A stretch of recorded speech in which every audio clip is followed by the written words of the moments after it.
Do you ever just look around your house and think, I'm going to start decluttering when I have the whole weekend free, when I have the right bins, when I can do it all at once and do it perfectly?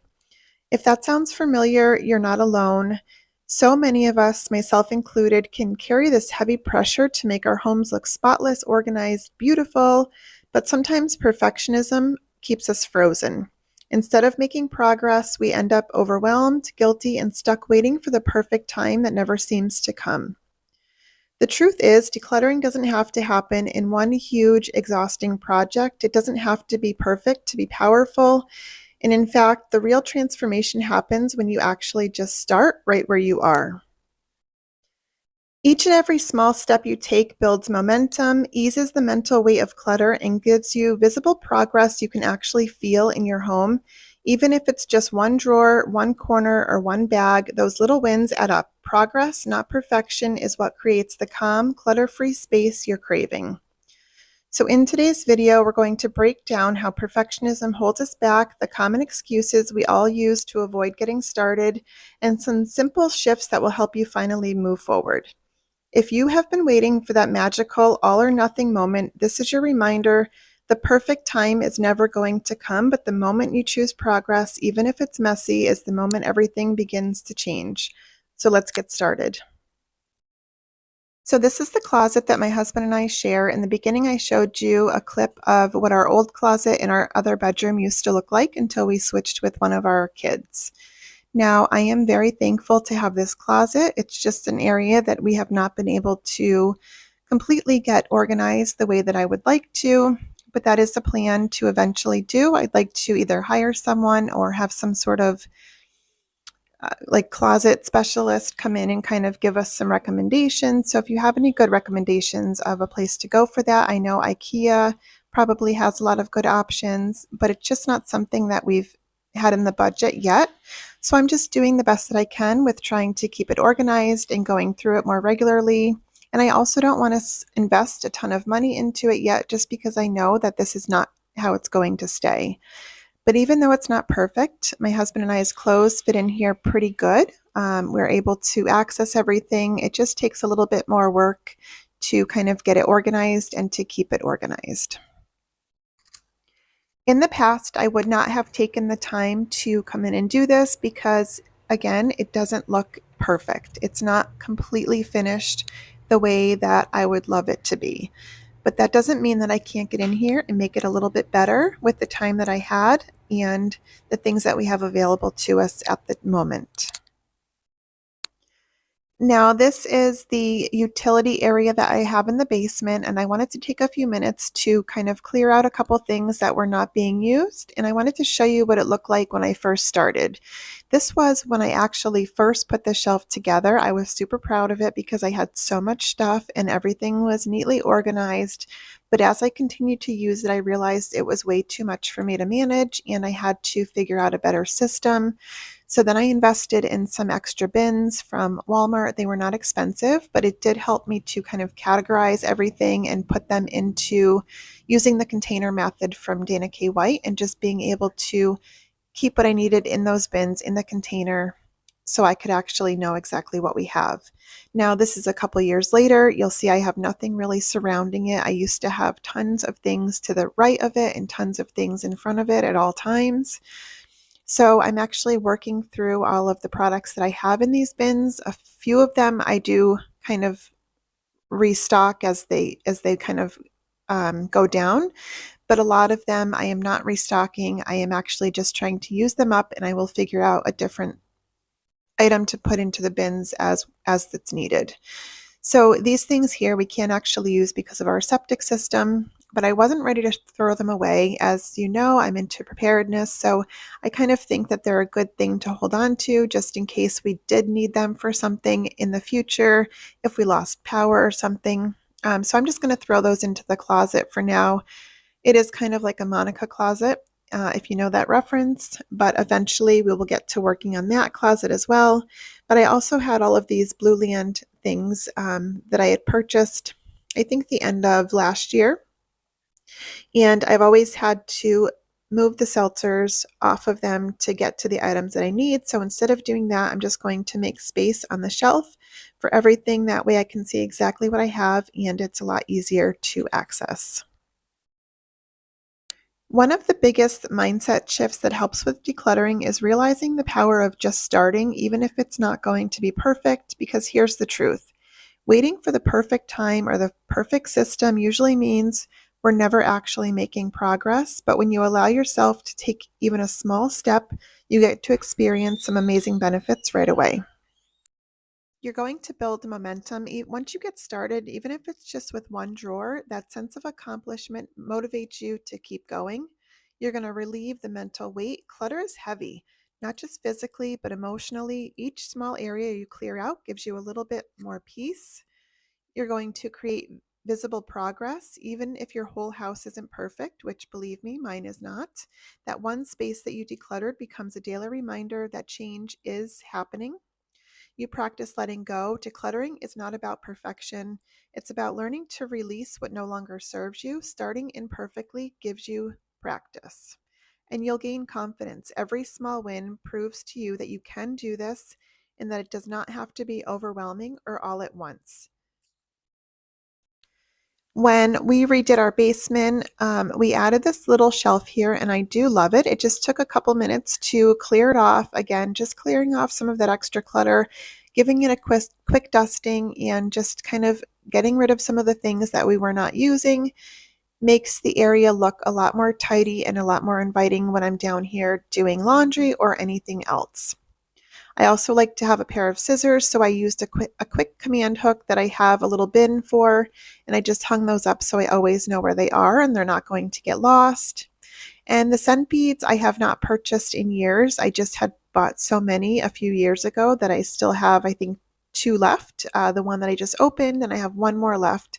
And I really don't use them, but occasionally I'll throw them in with some towels or our bedding. So I'll just keep using them up until they're gone, and then I will not be rebuying those things. So, in general, any of these projects that I tackled this past week were not hard, they were not stressful, but they were definitely still effective in getting things out of the house. And I think that's the most important part to me. When I first started, I would do sessions for hours and hours and hours.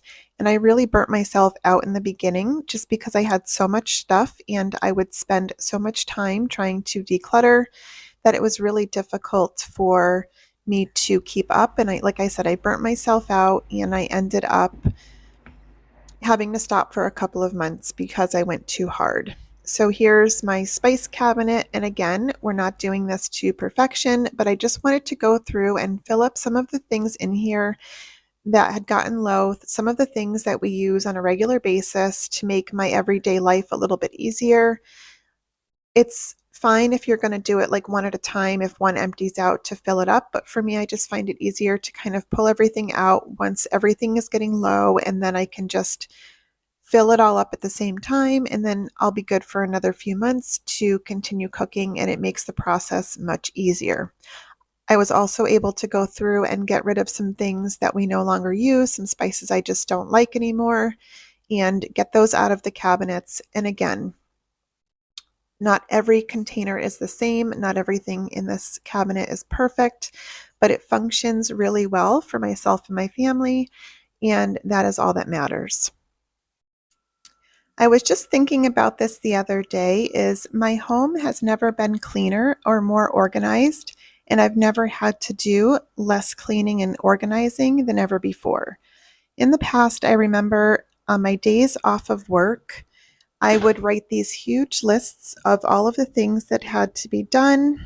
And most of the time, I was unable to get them all done, even in a couple days off of work, because the list was so long, everything was so messy, and it was exhausting. And I usually needed a day just to kind of recuperate from work and having to do all of the cleaning and everything in the house.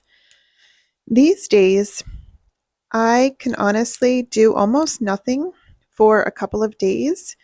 If I just kind of kept up with the dishes and like making meals and keeping the counters cleaned from cooking and things like that, I honestly could go days without having to do much else, just because everything now has a place to go.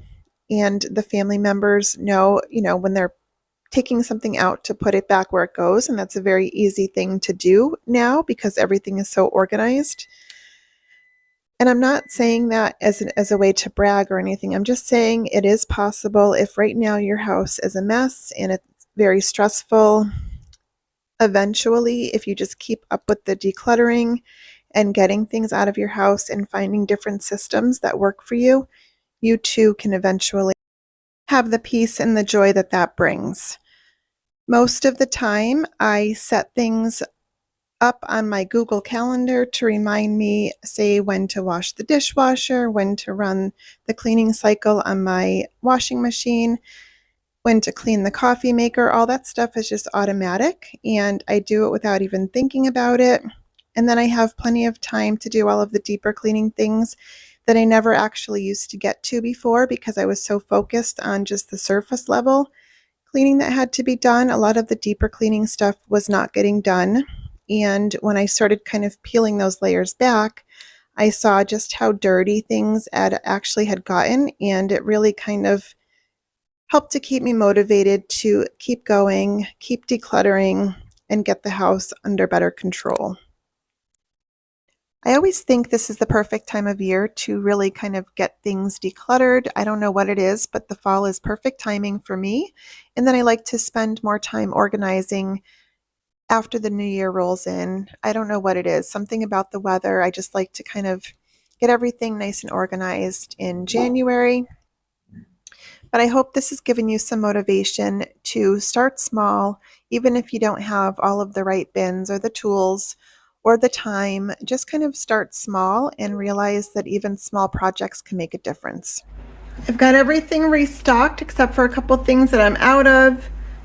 We're not aiming for perfection here. I just really wanted to refill up the things that we use most often. And now I know that I need to still go buy some thyme and some rosemary. I'm just about out of those, and I don't have any in my back stock. But everything else is filled up. The ancho chili is also out.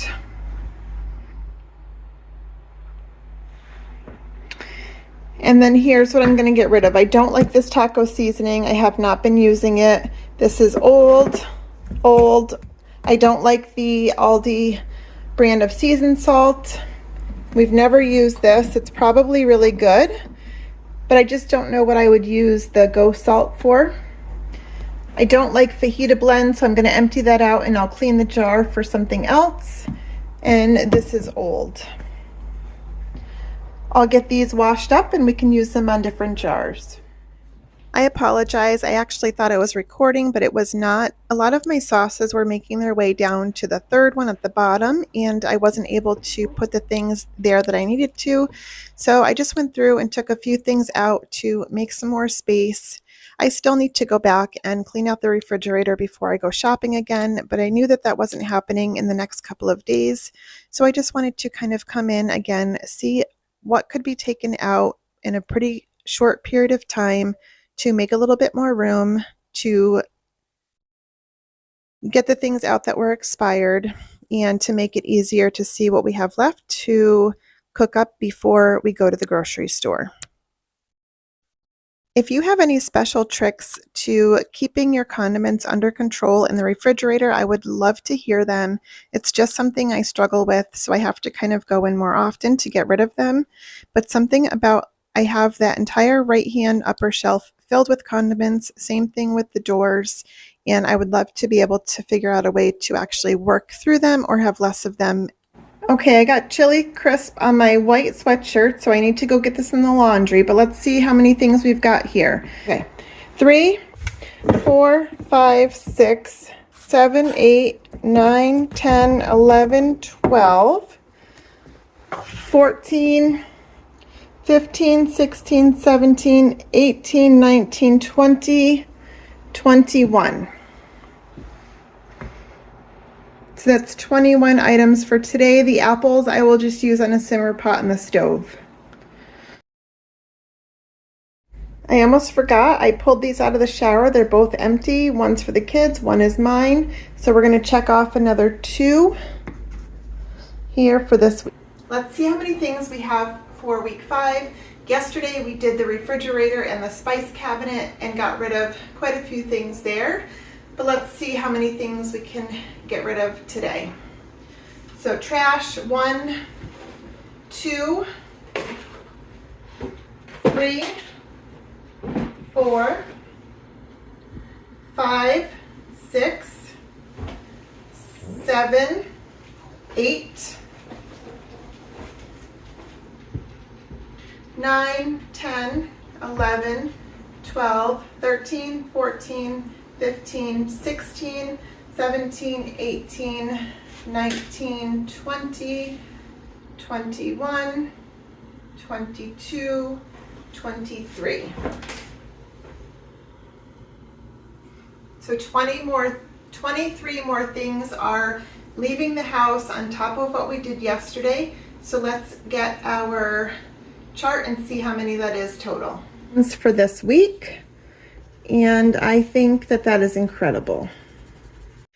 Don't forget to let me know how many items you've gotten rid of this week. I really love to keep up and hear what you all are doing. So please let me know. I will see you next week where I think we're going to go a little deeper. All right, see you soon. Bye.